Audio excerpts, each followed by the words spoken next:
Emotional control isn't just a skill, but a superpower that can completely transform your life.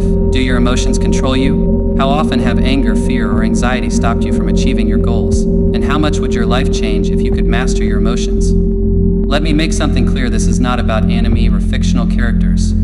Yes, Ayanokoji from Classroom of the Elite inspires us with his mastery over emotions. But his level of control isn't realistic for most people. Here's the truth, you don't need to be as emotionless as Ayanokoji to dominate in real life.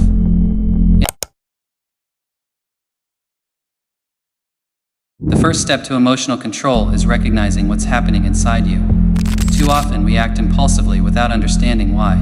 The key is to pause and label the emotion you're feeling. You're in a heated conversation. Instead of snapping back, take a mental step back and identify the emotion. I'm feeling angry, or I'm feeling frustrated. By naming it, you break the automatic cycle of emotional response and gain control over your next action. This simple technique helps you detach from your emotions, so you can make choices instead of reacting blindly. When an emotion arises, your body naturally wants to react immediately.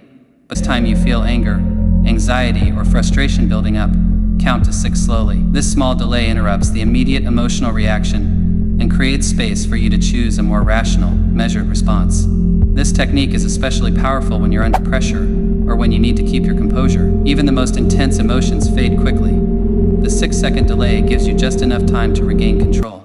Buried in my fucking backyard, still trying to dig their way out. The way you perceive an event directly influences your emotional response.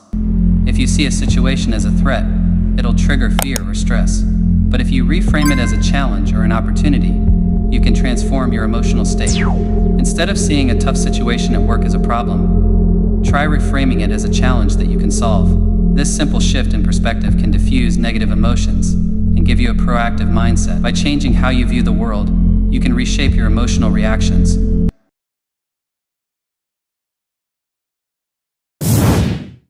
Ayanokoji's emotional control is rooted in his ability to detach from the chaos around him. You don't have to be emotionless, but you can practice detaching from your emotional reactions.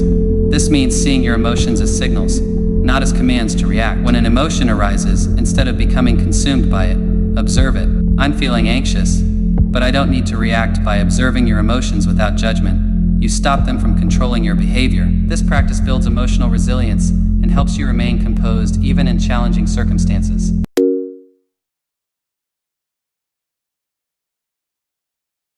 Meditation, you have heard it many times right or wrong, but no one tells you why it's so important. Foundation of emotional control. Here's why mindfulness is so powerful. It stops overthinking. Most emotional chaos comes from worrying about the past or future. Mindfulness grounds you in the present moment. It sharpens emotional awareness. By noticing emotions as they arise, you gain control over how you respond. It builds long-term calmness. Regular mindfulness practice rewires your brain, making emotional stability your default state. How to practice mindfulness. Spend just 10 to 15 minutes a day, focusing on your breath.